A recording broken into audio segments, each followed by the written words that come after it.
دو مسئلے کے سلسلے میں آپ کی عرض ہوں گے۔ ایک شخص اپنی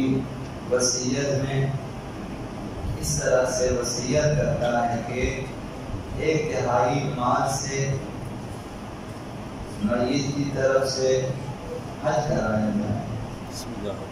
اب اس نے 1/3 مال کے بارے میں وصیت کی ہے، 1/3 اس کے اموال میں سے حج کے کیے جائیں۔ اب اس کی فوجگی کے بعد ایک شخص بلا معاوضہ اس کی طرف سے حج ادا کر دیتا ہے، ایک شخص مفت حج کر لیتا ہے تو کافی ہے، اور 1/3 مال سے کسی کو نائب بنا کر حج پہ بھیجنا پھر واجب نہیں ہے۔ تو وہ جو 1/3 مال ہے جس کے بارے میں میت نے وصیت کی ہے کہ حج کرایا جائے، وہ جو 1/3 مال ہے حج کے اخراجات کے برابر وارثین کا حق نہیں ہے۔ مثلا اس پر 5 لاکھ روپے کہ ایک شخص نے مفت میں حج انجام دیا، اب اس کی 1/3 مال میں سے مثلا حج کا خرچہ اگر 5 لاکھ روپے تھے، تو اب وہ وارثین کا حق نہیں ہے کہ وہ 5 لاکھ روپے وارثین آپس میں تقسیم کریں، بلکہ مرنے والے کی رائی کے قریب ترین نیکی پہ خرچنا چاہیے۔ وارثین کو معلوم ہے یا جسے وصیت کی ہے وصی اسے معلوم ہے کہ میت کی نظر میں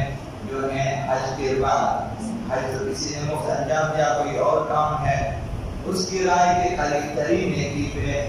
اس 1/3 مال میں سے حج کے خرچے کے برابر مال کو خرچ کیا جائے گا۔ یہ پہلا مسئلہ۔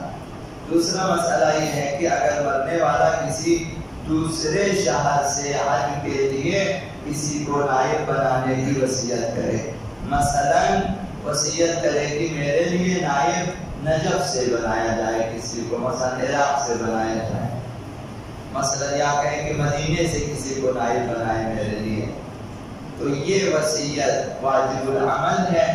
اور اسی وصیت پہ عمل، اس وصیت پہ اسی طرح سے عمل کرنا واجب ہے کہ وہاں سے میت کے لیے کسی کو نائب بنایا جائے، اور میقات سے زائد اخراجات کو 1/3 مال سے لیا جائے گا۔ اب جہاں سے نائب بنانا تھا وہاں سے نائب بنا لیا، اب اگر کچھ زائد اخراجات آتے بھی ہیں تو وہ بھی میت کے جو ہے 1/3 مال سے لیا جائے۔ یہ دوسرا مسئلہ۔ تیسرا مسئلہ یہ ہے کہ اگر مرنے والا وصیت کرے کہ اس کی جانب سے حجت الاسلام انجام دیا جائے، وہی واجب حج انجام دیا جائے، اس کے لیے اجرت معین کرے، مثلا اتنے لاکھ روپے ہیں، اسے کسی کو نائب بنائے، میری طرف سے جو واجب حج ہے وہ انجام دے، تو اس وصیت پر عمل کرنا واجب ہے۔ لہذا اگر اجرت معمول کے مطابق ہے تو مرنے والے کے اصل مال سے ادا کی جائے گی، اس کے اصل مال میں سے ادا کیے جائیں گے، ورنہ معمول سے زائد مقدار اگر ہے تو اس کے 1/3 مال سے لیا جائے گا۔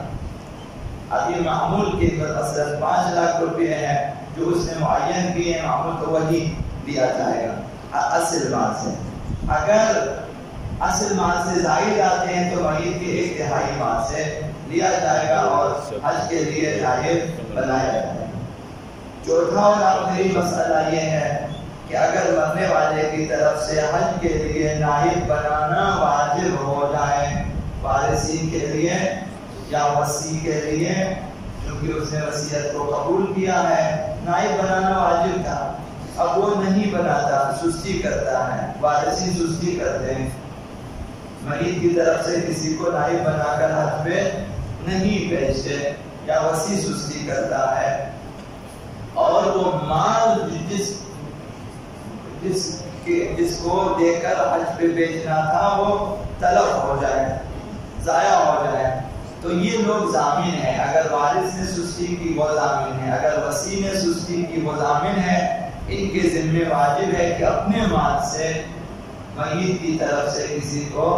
وصی بنا کر، نائب بنا کر حج پہ بھیجے تاکہ وہ حج انجام دے. اگر وصی نے کوتاہی کی وہ واجب ہے. اب وہ 5-6 لاکھ روپے اپنے مال میں سے دے کر